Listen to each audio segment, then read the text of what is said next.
We will now convene the CalFRN board meeting. William Anderson is not in attendance, so Chief Trowernick will be in charge of today's meeting. I'm Sue Plants. I will take roll call. Paul Troxel? Here. Barry Frazier? Here. Bill Hartley? Here. Cynthia Gomez? Here. Thank you. Chief Guerrero? Patrick Rowe? Jeff Hunter? Present. Tony Tavares? Ferdinand? Thank you. Chief Trowernick? Here. Adelina Sahandas? Here. We have a quorum. All right, thank you, Sue. Pat Mullen? No, I got Barry. Still on the phone? Andrew Bilikowski, FirstNet. Okay, thank you. All right, everybody's present and accounted for.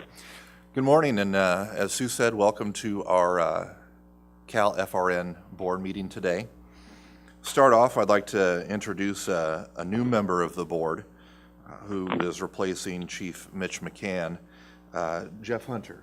Jeff, would you share a little bit about yourself and your agency? Yes, I work for the Sunnyvale Department of Public Safety. We're a fully sworn police and fire integrated public safety agency of a little over 200 sworn.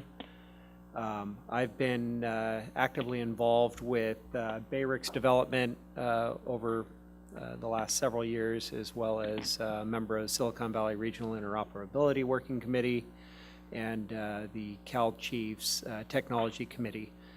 So they had asked me to step in and take over for Chief McCann.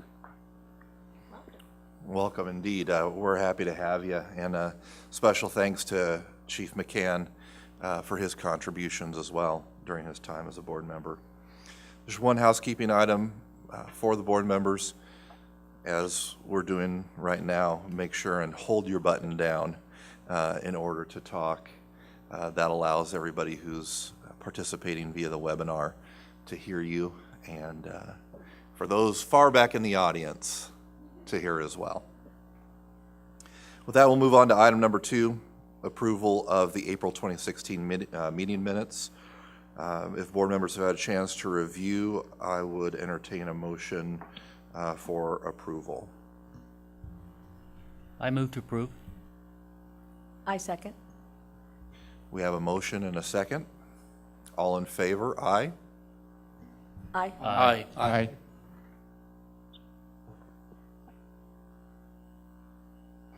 Okay, any opposed? Minutes are adopted. For item number 4, I would like to pass it off to Sue to provide an update on the QPP CTT engagement. Sue? Thank you. So last Friday, we held our QPP consultation task team meeting here at Public Safety Communications, and we had a really good turnout. Just really high level, Jen Harder from FirstNet CTO office led the discussions, and it was really kind of a informal, no agenda, kind of a real discussion about quality, preemption, and priority. And so Jen went through and came out with some slide decks that kind of led the discussions. And we had people from all over the state. We had Northern, Southern, and even Central Valley, different disciplines participating. What we'd like to do for the board members is we will send some notes that our contractor SAIC had put together, so you can kind of see the general discussion. And then I believe we can get the slide deck that Jen had. We're working on that. Okay. So basically they did some outcomes like education and provide clarity on what quality, prevention, and priority are to FirstNet stakeholders. They allowed all the feedback and took a lot of great notes, and I believe there'll be a report out in the fall. Is that correct, Lisa? Okay, perfect. And then they focus on operations and policy to implement the QPP technology from two perspectives. What should the user experience to be across a nationwide network, and what should be controllable at the local level without impacting the national level? So those were kind of the outcomes of what the meeting was about. So they went into conceptual definitions, which were primary user states, secondary user states, quality of service, priority preemption, profile, triggers and threshold, dynamic controller, dynamic incident data type, governance of the QPP, local control, and then into like architecture and policy. So all of these had really good dialogue from our team members. And so, like I said, we will get these notes back out to the CalFRN board, hopefully in the next couple of weeks. Lisa, did you want to add anything to the QPP? I think that covered it. I thought the dialogue was great, and some of the other people that were there, Barry mentioned he appreciated the dialogue, but you know, more than anything, we need to understand how real users really want to use the system. And so you had great people present that could talk about those things, could discuss it from California's perspective. And we do plan to put a report together that will be out in November. So it will compile comments from around the nation and kind of look for synergies. I know Barry's on the PSAC that came up with the framework initially, but without testing it against reality, we don't really know, you know, how valid it is. So I think it was a really good discussion, and I really appreciate you guys hosting it for both California and Arizona. Can I just add a couple of thoughts here? As Lisa said, I was very involved with the PSAC as we put together the initial framework for the QPP process that you worked on at the CTT last week. I listened in on that session as an observer. I didn't really participate very much, but I was really interested to see whether the same issues would come up that came up in our task groups as we worked through all of this.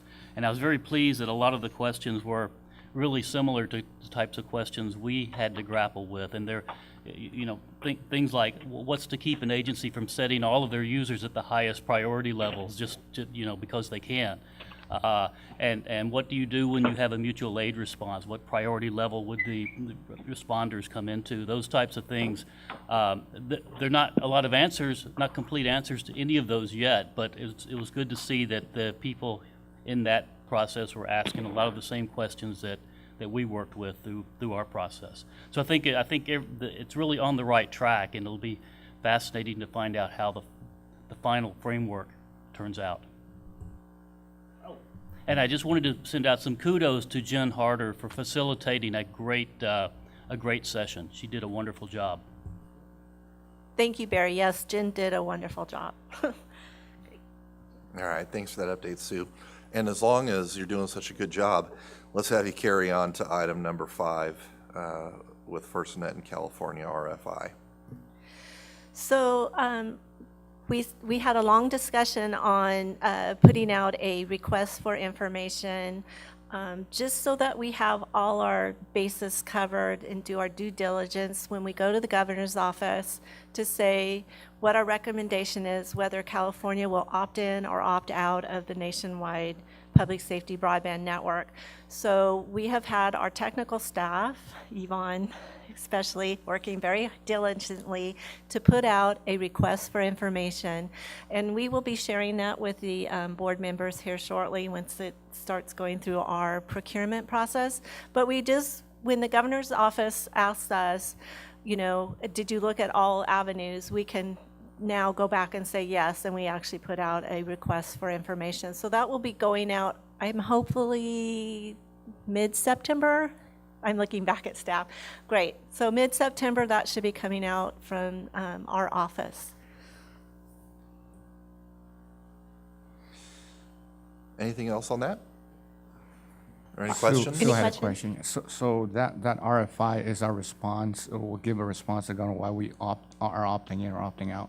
Is that how I understand it? Correct. It's kind of a high level requesting information that we cover all our bases so that when the governor gets the information from our office and the CalFRN board members, that he has a complete picture of what it would mean for California to opt in or opt out.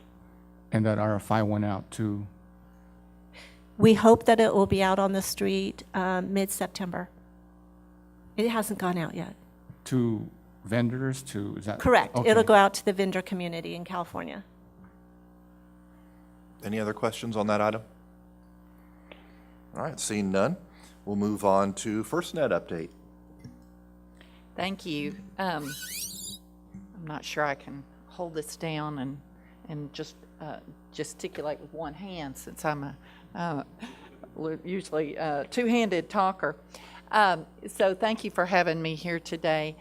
We have been working really hard in California with the Cal OES team and many of the board members and just trying to get a real momentum going leading up to the state plan, the RFP obviously being awarded, then a state plan and adoption. The RFP that FirstNet has out is on track. We are in a period where we don't talk at all about the RFP. Obviously, we're excited to see how it turns out, but it will be we are told that it is on track and will be awarded in November. We do have bidders that responded. We are not speaking about how many have responded, but the newspapers got a few listed, so if you're interested, you can Google it. We are now in a phase, as we spoke in April, we're in a phase where we're really kind of getting ready for that state plan that will come once we have a partner.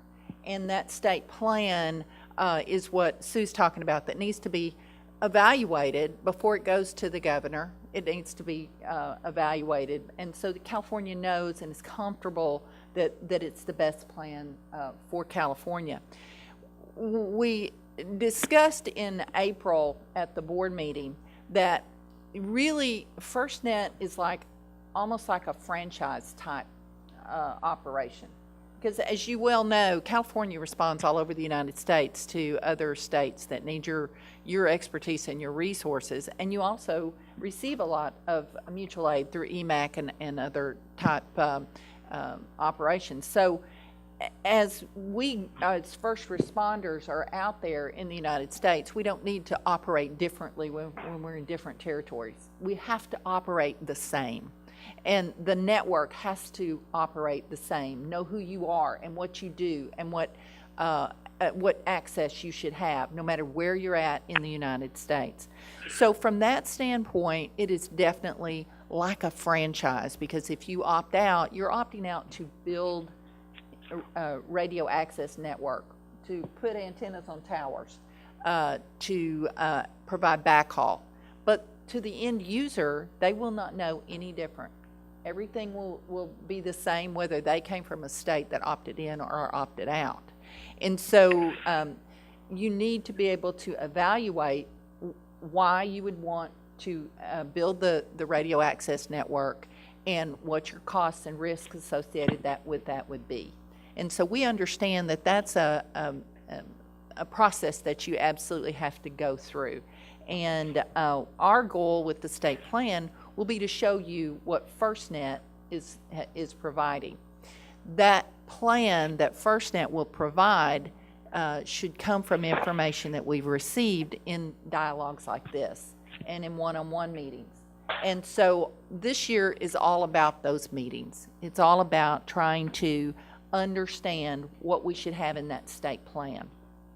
I've heard things even today that were illuminating to me as far as what California wants in their state plan. And so as we're going out this year, that's really what we want y'all thinking about. What do you want this to look like?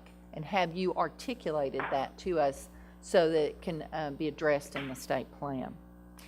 The 4 steps that we had this year were moving through very well in California and in Region 9. First was SPOC engagement, and that was just a meeting where we talked to the Cal OES team and the SPOC. At that time, Karen was still here, and we just kind of discussed where we'd come and where we were going.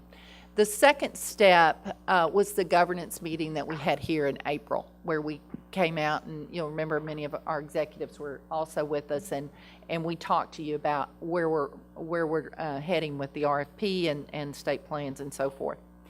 The third step was the CTTs, the consultation task teams, and the report that Sue gave about our quality of service, priority, and preemption, QPP,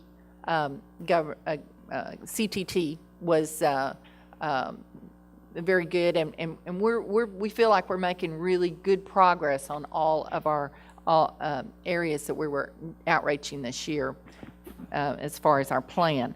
But the final component is executive contact. Now, executive contact is just what it says. We're trying to get into the people that are executive level leadership that are going to want to know what this is before we hand a state plan to them. And so we're working with Cal OES on those executive level meetings, and we'll be scheduling them, over the next months, not just in 2016, but into 2017. One of the things that we're also doing, and it's separate from executive contacts, but it goes right along with it, are metro engagements. That's so that we can get out closer to the actual jurisdictions and talk to them about what they expect to see in the state plan and what they need out of FirstNet. And so some people in various regions, they're very far ahead of this, others not so much. California in general has a lot of people that are really tracking this closely, but there's also a lot of people that need to know that have not heard yet. And so we need to make opportunities in their areas to let them hear about FirstNet and what's coming. A few reasons for that. First of all, doesn't do us any good, as I've said before, to be, to propose something for the board to buy into it if the local public safety entities don't use it, don't want it, don't buy it. We've wasted a lot of time and money. So we have to be starting to talk to them about adoption. How do we adopt? What do they need in order to adopt? What's going to make them want to get on this network? If we haven't hit that and done it better than the carriers that they have the options for data communications with today, we're in a world of hurt. So that's really where we're doing with these metro engagements. We're trying to hear from the people that are going to sign the checks. Sometimes those are local, sometimes they're regional, sometimes they're state, but the people that actually employ first responders and that do first response and secondary response, they need to hear about this and know what we're up to. So our metro engagements, we've already talked to the Bay Area. I'll be going down tomorrow to the Los Angeles area to talk about starting to plan that. We've also talked to San Diego, talking to folks from the Sacramento area today. So we're trying to do this throughout the state, and we're also going to be concentrating up north as well, because even though it's not what you might really call a metro in terms of California big cities, it is an important area of California, and they have unique needs that we need to address. So that's really what we've been up to. We are very much excited about the RFP and awarding the RFP, but once we get that RFP awarded, we're hoping to get a state plan into your hands by next summer, and so that's where we're moving toward with all of this. The one final thing that I'd like to mention today is about the process for approving the state plan. And FirstNet would very much like the board to make a formal decision, if you will, or discussion might be a better word, on what California's process for validating the state plan will be. And I think that Cal OES and the CalFRN board do have a good handle on that, but we would very much like that to be something that is provided back to FirstNet by September 30th. So just in general, it's like when we hand you this plan, what's your process? What are you going to do? Who's got to read it? Who's got to approve it? Who's got to put the check marks on it? That's really what we need to know. And so that's kind of the last thing that I really wanted to talk about today. We do have a presentation following mine from our NEPA group, an environmental assessment that's been done for California. And so he'll talk about that, but that's also been a big push for FirstNet this year, and will continue to be a major endeavor, but we need your help also. So we'll let Andy talk more about that. So with that, any questions from FirstNet? I know that was a lot of information. I have a question. You talk about decision for opting in. Will the board have enough information by that time? Because I know the QPP, the report will come out sometime in November, and you want a decision by September. So just asking if we have enough information. How is the governance going to be developed for QPP, that sort of thing, so we can make a more informative decision? So the state plan will probably be out, according to our timeline. We hope to have it out by late next year, let's say early third quarter. That's a goal. I know, don't know for sure we're going to hit that goal, but that would be a goal. So if in the summer, the early third quarter, you have a state plan, that's when you'll need to evaluate it. So we do have some time there. Now, as far as will you have enough information to decide, there will be undoubtedly a lot of unknowns until we have the partner. And so once we get the partner, it's going to be a very busy time as we work with them to understand how their particular winning proposal is implemented at the state level. But we do expect that that's going to be a dialogue with you so that we are presenting what we know as we can. And so we do hope that you'll have everything that you need to make a decision once that state plan has been presented.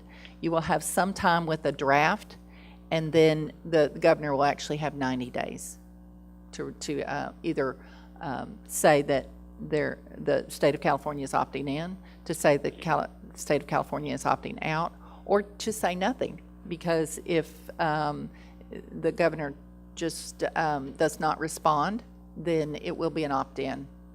But you don't have to opt in. You can just let the clock run out, if you will. Are there any other questions? Yeah, Chief.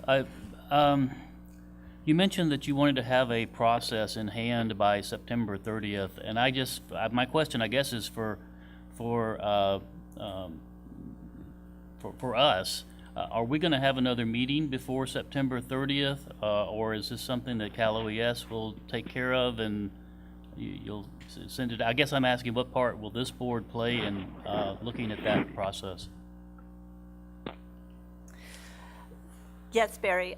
What we'll do is any information that we are starting to gather, like the CTT information, we're going to be sending right out to the board. And so what I'm thinking as we've been sitting here talking is probably not have a formal meeting. Maybe we can have a conference call as we get closer to that September 30th date. Something that maybe we can all discuss here. What would you like to see? Would you like to have a meeting prior to the September 30th date, or is a conference call going to be enough? We will be sharing information as we get it from FirstNet. I'd like to hear some of the comments from the board. I think at least from my perspective, it might be beneficial to have another in-person meeting. And I know information a lot of times comes in pieces. So maybe to have an in-person meeting and have it presented to us by OES so that everybody gets a clear understanding. There's an opportunity to ask questions and maybe make it almost like a workshop, if that would be okay. Does that seem like a good idea to folks? I like that idea. How about the board? I have one suggestion, and I'm not sure if there might be some interest in maybe a smaller working group of the board that wouldn't constitute a quorum, for a more lively discussion, and then bring it to the full board. But I would absolutely support bringing it to the full board before the September 30th request, but suggest a smaller working group. Sue, if I can clarify just a little bit, the data collection piece is optional. And so FirstNet has asked if anyone wants to provide additional data to have it to us by September 30th. And this is a part of that, but it is optional. I mean, if you didn't provide it, nobody's going to, give you a black mark or anything. But I would say that we're definitely asking for it so that we can know how to interface better with you and know how the process will go. So I think this is a great opportunity. A workshop would give y'all an opportunity to really get into the depth with that. On the data collection itself, it is optional. So if you provide additional data, it will not be used in our RFP evaluation. That's because the bidders have had what they've had, and if we change the game, it slows that down considerably. So this is more just so that we know how to better interface and get the information to you as we work toward that state plan. Okay, and also I want to add to that. Thanks, Lisa. We are actually looking at creating a kind of a letter to some of our outlying participants that didn't get into the original data collection for California, and just go out and do another outreach. And I've heard back from some of the smaller communities, and what we're going to ask back for is their recommendations for their concerns, their recommendations in their area. And what we're going to do is PDF those as attachments to our response back to the state plan for California, so that those are included when it goes back to FirstNet. You have a question. If it's not already available, would it be beneficial for the board to have maybe a timeline on these different events and information needed, and it would help us plan better towards the decision? Just asking. I can certainly provide that. And it's not a whole lot different than April when we provided the presentation, but there are a few things, so I can go in and put those on there. And the NEPA piece that you'll be hearing about next, it also needs to be added to that, so it's a good recommendation. Thank you. Before we move on to the NEPA discussion, I'd like to go back to Pat's comment about putting together a small work group of the board. Are there other folks besides Pat? Perhaps I like to throw Barry under the bus any chance I get. Barry and any other folks who could, being the subject matter experts, really help inform the board when we get together. Ferdinand also, when we get together in September to talk. Is there anybody else besides those three? I'd be interested to participate as well. Okay. I think I might also suggest somebody from CHP, since they're kind of the statewide. Can I ask a point of order? Sue, how many people can we have and not constitute a quorum? I'm going to look at Paul for that answer. Sorry. we would be good at 5. Okay, so we're going to keep it to 5, but our office and staff will help support that, and we will get the information right out to those 5 members and get the work group together shortly so that we can present back to the board in September. So, Pat, I'd ask that you work with Sue and the team here to get the information and get it out to folks and coordinate. And then when we get to the end of our agenda today and we talk about the October meeting, we can talk about a meeting date as well in September for the small workshop for your group to come and talk a little bit about what you've discovered at that point. So moving on to agenda item number 7, the NEPA update. I believe we have Andy on the phone via webinar. Andy? Good morning, everyone. Can everyone hear me fine? Yes, we can. Okay, great. So my name is Andy Velikowski, and I'm an environmental compliance specialist and the Deputy Federal Preservation Officer with FirstNet's environmental team, which is housed under our Office of Chief Counsel. I'm not sure who at the meeting has been to some of our other presentations concerning the NEPA process, so I just wanted to very briefly go over a few key points concerning FirstNet's environmental compliance responsibilities. The mission of the FirstNet environmental compliance team is to ensure that the nationwide public safety broadband network is built as efficiently as possible using the environmental compliance process as a tool to improve network planning while also minimizing adverse impacts to the environment. As a federal agency, NEPA is the major federal law that we need to comply with, but there are literally hundreds of federal, state, and local environmental and historic preservation laws, regulations, executive orders, et cetera, that apply to federal projects.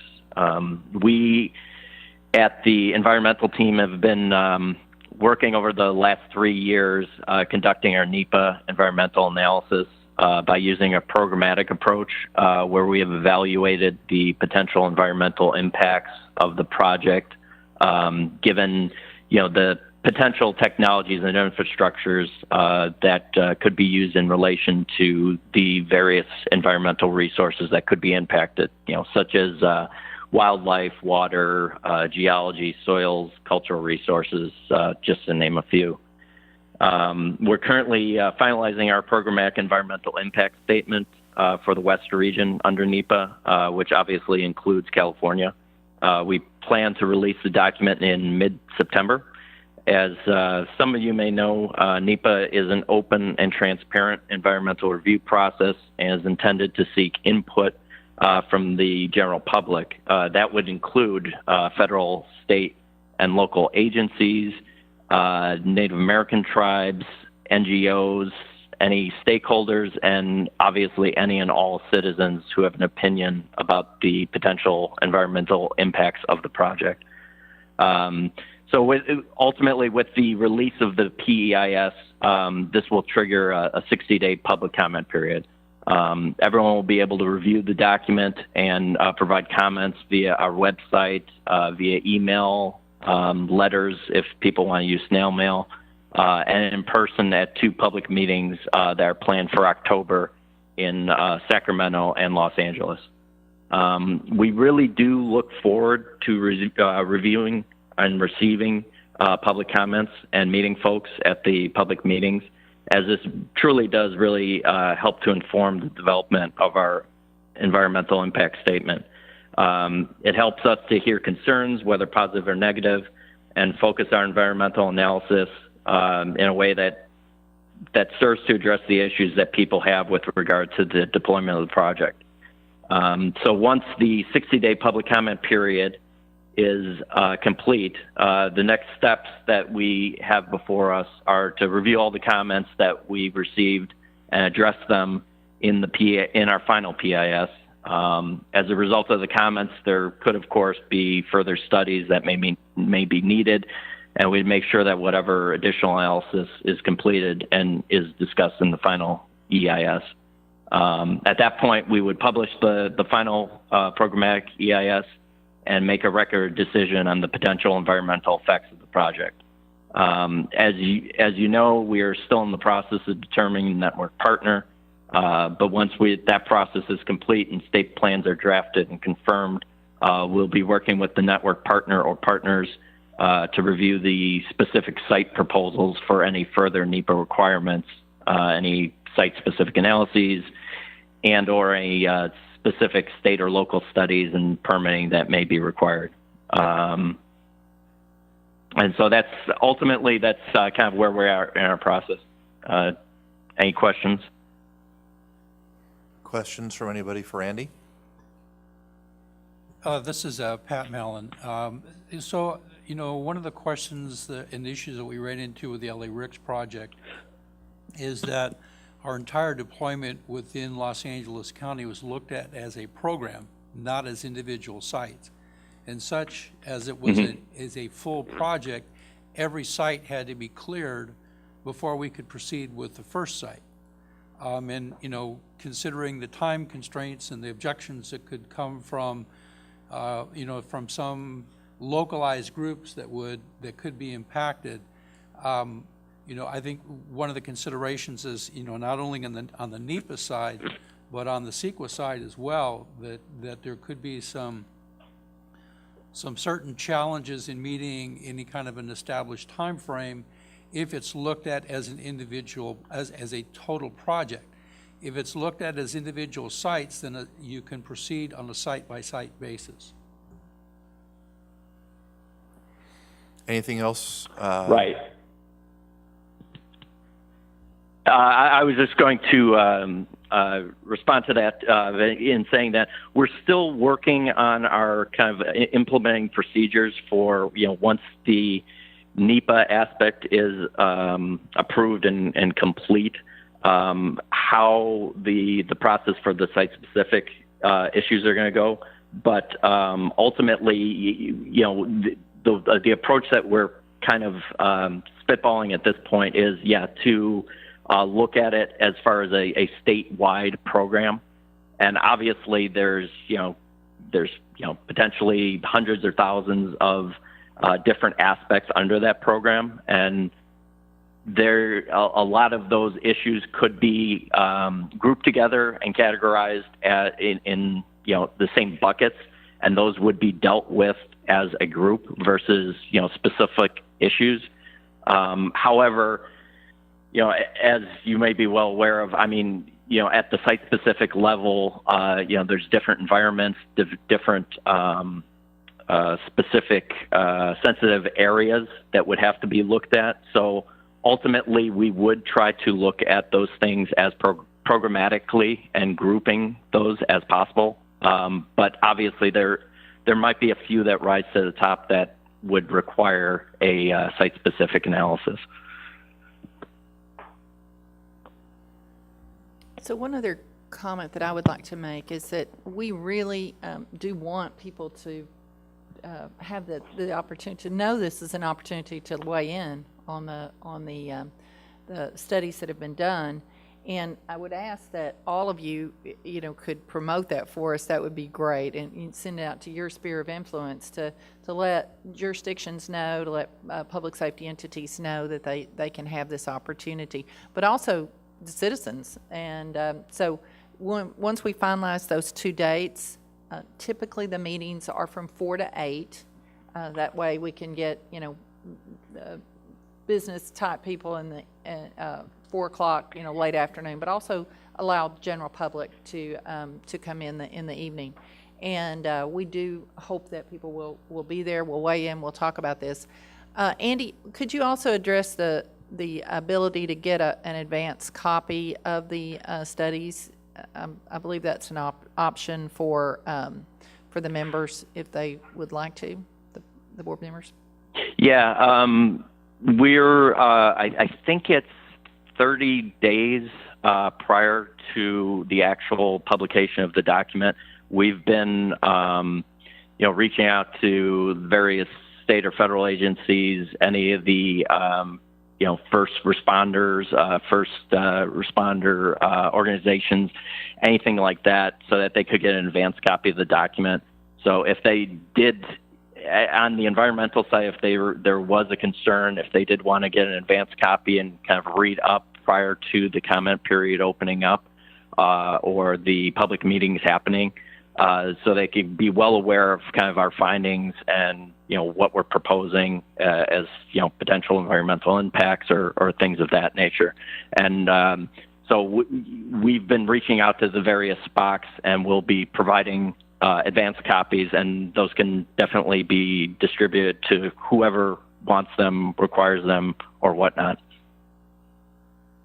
And I ultimately, to follow up on that, and that's I think why we're specifically here today, is kind of reaching out to the board to just get a general awareness that we're going to be coming out, that this document is going to be available, and ultimately trying to get as much for those, of course, who are actually interested in the environmental side, to get as much opportunity for those people to attend meetings, to provide public comment, and just get anyone who's interested involved so that they can kind of say their piece, whether it's positive or negative or whatnot.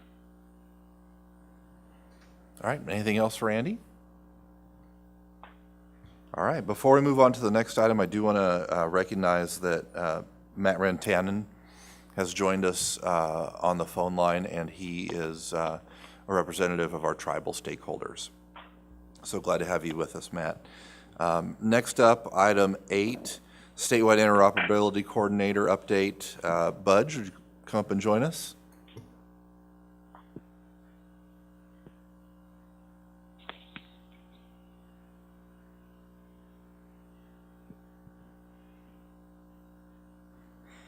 Well, good morning, everyone. My name is Budge Courier. I'm the Statewide Interoperability Coordinator. So one of the things that I'm primarily focused on is our existing LMR infrastructure, so our land mobile radio and the interoperability that goes with that. But obviously, the stakeholders that I interact with are directly impacted by FirstNet, and they have many questions. So I'm going to give about 2-minute status on what we've been doing statewide regarding SWIC activities, Statewide Interoperability Coordinator activities, and then I'll bring to you a couple of their concerns that they have expressed to me, not concerns, but questions really about FirstNet. So the state is organized into four planning areas, northern, southern, central, and Capital Bay. All of those planning areas are actively meeting. The Capital Bay planning area was not meeting for a while, but we're in the process now of electing a chair and getting that up and going. We've had a couple of meetings already. So they're all very active. They meet in person at least twice a year, and they interact with each other very frequently because most of these are neighboring operational areas. Each of the planning areas has representation from cities and counties, all disciplines, tribal, as well as state agencies. In each of the planning areas. There's typically a planning area chair and a co-chair or a vice chair, and they have a charter, and they're focused on interoperability and meeting the objectives that are outlined and the guidelines that are outlined in the California Statewide Communications Interoperability Plan, or the SCIP. We just recently updated that in May of 2016 through joint working sessions in the north and the south. So that's one of the documents that kind of serves as a strategic plan for interoperable communications in the state. And there's a portion of that document dedicated to broadband communications as well. In addition, we have what's called an Interoperability Field Operations Guide, or an IFOG. There's a national version of that document. There's a California version of that. We're in the process of updating that document right now. It contains an overview of the statewide interoperability channels, the federal interoperability channels, the state-specific interoperability channels, which are licensed statewide for emergency responders, and there's a summary in there of each and every county and the interoperability channels that they have and which ones are monitored by their dispatch. So you can imagine this is a pretty heavy lift to update this for the state of California, which is good news because we have a recent engagement with each of these entities. The goal is to have that updated by November of 2016, and we're on track to do that. One of the other things that we do, that I do as the SWIC, is I coordinate some their Department of Homeland Security Office of Emergency Communications Technical Assistance is what it's called. So there's a bunch of acronyms in there. Essentially, we get 5 requests a year as a state, and they come in and help us facilitate via training different types of classes in support of interoperable communications. Everything from communications unit leader classes to those kind of things. That's how we're able to update the IFOG and the SCIP through those technical assistance programs. They help provide us some of the administrative support and technical support for that. So those are ongoing. Now, one of the recent things we've done as a state is we've trained some state instructors to be COML and auxiliary communication instructors, And we've recently worked out through FEMA, who manages one of the programs, and OEC, who manages the other, how we can actually do a state-sponsored class. And we're one of the first states that have actually put on one of these classes. I think we're the first state to actually successfully put on one of these state-sponsored classes. And we have another one coming up in August. So we've worked really closely with OEC, and we have a close relationship with them. So all of that to say, the planning areas are actively engaged through the SWIC activities, and I'm able to have a good working relationship with each of the chairs and co-chairs. And so as I go there and meet with them, I bring to them updates regarding FirstNet. And their questions are very similar, I'm sure, to most of the questions that you hear as you travel around. When will it be here? How much will it cost? What is my capacity? When are the devices going to be available? We know the answer to those questions is coming soon, but it's not here yet. So one of the things that I've been trying to do is facilitate some kind of mechanism where we can engage those stakeholders and get a feedback loop in place. So when you mention this evaluation process for the statewide plan, I would encourage the CalFRN board to consider reaching out to these planning areas and identifying some technical and governance expertise to help evaluate that state plan and get some feedback from those planning areas. Recently in the CTT that met, we had a couple of planning area representatives that were part of that group, and it was very successful. So the idea would be to incorporate them in this process so that they know they're involved and they feel that their voice is being heard.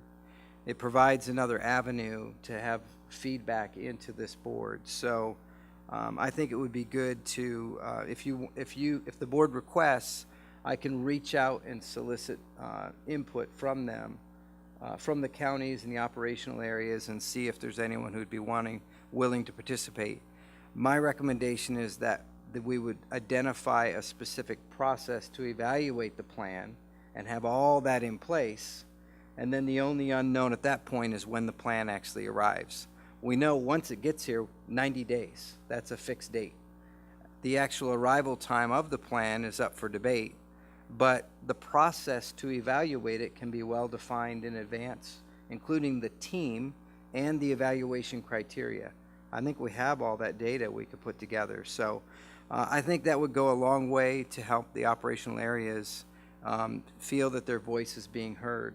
That combined with this data collection effort that was mentioned, those are a couple of the feedback items that I've been able to bring to them. The RFI, the news of the RFI was very well received by the operational areas. And so they're encouraged when they see the level of involvement that they have. So I'd be happy to answer any questions. I don't want to take up a lot of time of the board, but if anyone has any questions for me, I'd be glad to answer them. I don't have questions, but I think that's a great idea, and I really agree with you regarding the governance process, because that's going to really allow us to be better prepared as a state. And I think the other thing that I've talked to you, Lisa, we've chatted about, and Sue, is that I think over-communication in this instance is really needed here.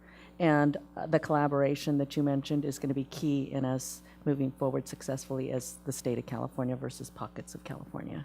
So good recommendations. Pat? I would suggest that as far as this working group goes, since the SWIC is not an appointed member of this board, that we include him on the discussion as well. I don't see any problem with that. Anybody else have any thoughts on that or comments? Budge, thank you so much. That was good information for me to hear. And I understand that there are a lot of unknowns, but having people engaged is 90% of the effort. And the fact that you've got them engaged and they're listening and are involved, that's terrific. One of the things that I would like to offer up is our CTO organization is very willing to do additional CTTs, and if QPP is a good subject that they would like to hear more about, we can do that in a couple of ways. We could do webinars, or we could actually come out and do things, do some regional workshops where we talk about those same issues. That particular information, I think, kind of wakes people up to, okay, it's not just a carrier type network. We're going to have capabilities above and beyond. How do we use those? And so I think it's great to get as many people involved as y'all care to, and we would be happy to set those up if y'all would like. Great. Well, Budge, welcome to the work group. Please make sure that, I'm sure Sue already has it, but that Pat also has your contact information so we can include you on the discussions. And thank you so much for the update. Our next item is item number 9, Public Safety Advisory Committee. Barry? Thank you, Chief. As you all know, I serve as a member of FirstNet's Public Safety Advisory Committee, and I try to, at these meetings, provide a little bit of an update on what the committee has been up to. Well, I'll first mention a couple of changes to the committee, to the membership of the committee. We are about 42, 43 members, primarily representatives of national associations that are related to public safety or to state local government representation.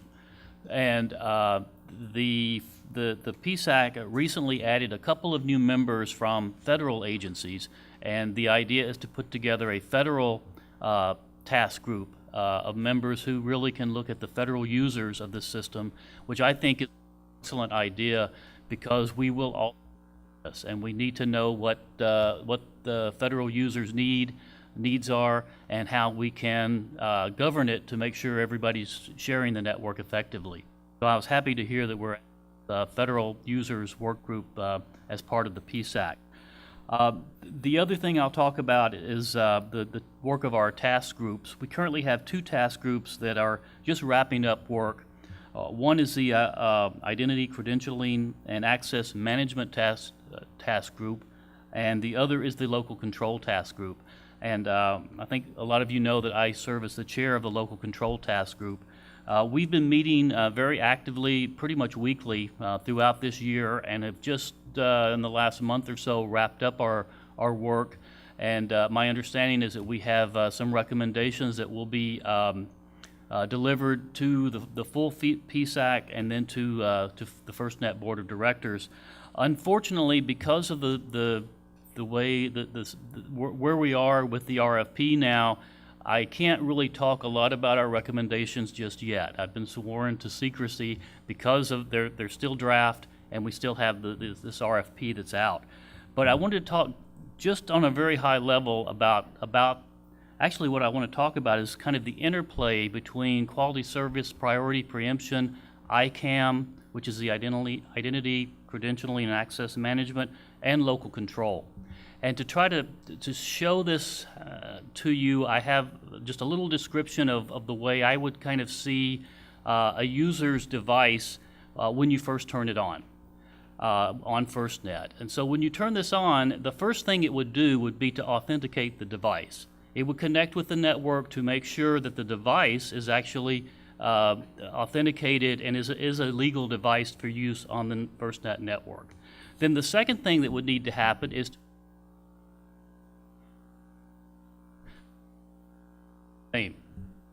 am I pushing it? Okay. My finger got, I guess, off the button.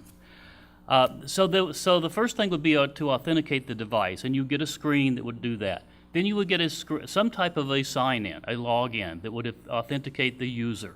And the ICAM group has looked at single sign-in and some things to make that as quick and simple as possible for the user.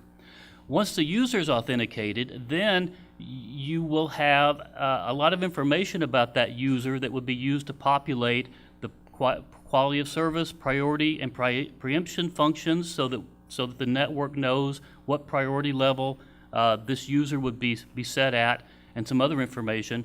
And then also the list of approved applications and services that this user would be allowed to use on the network.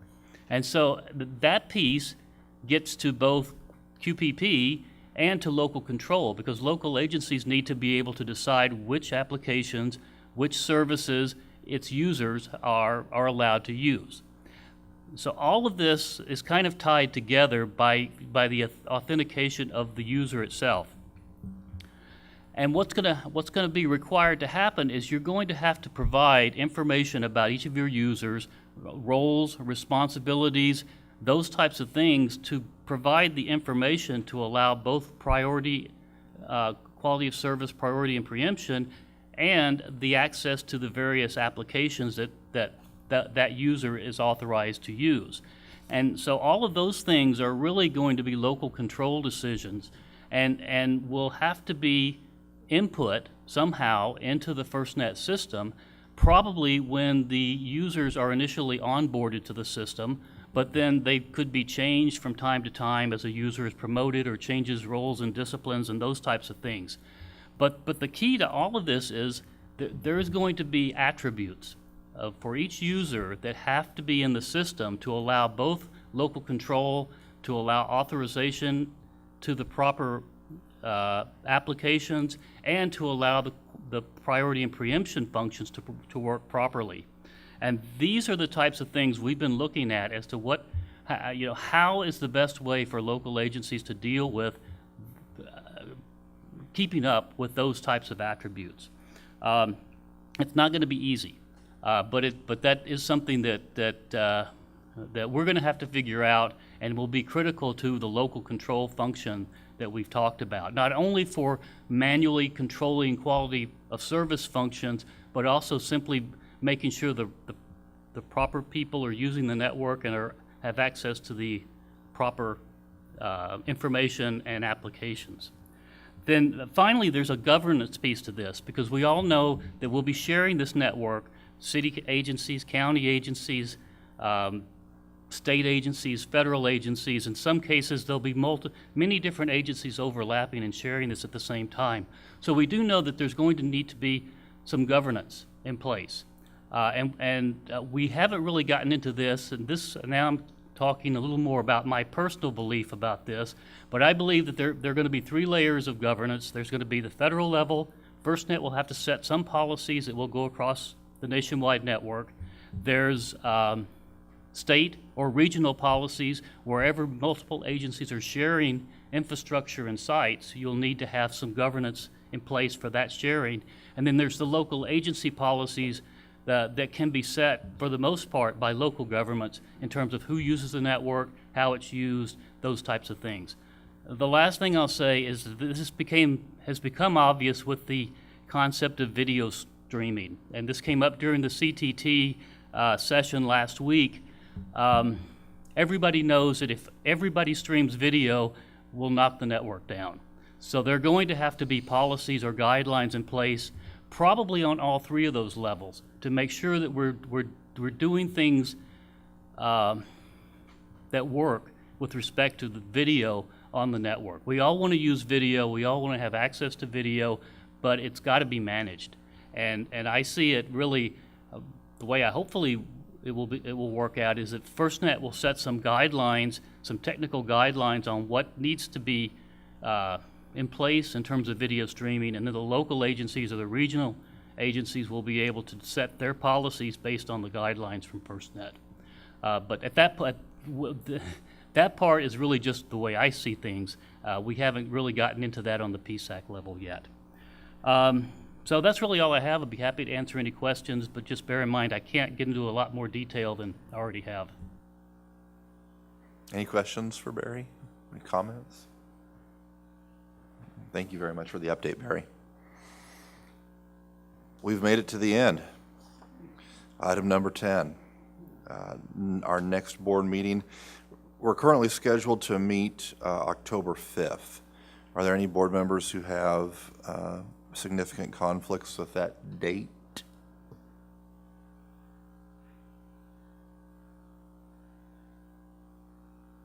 Seeing shaking of heads and checking of devices.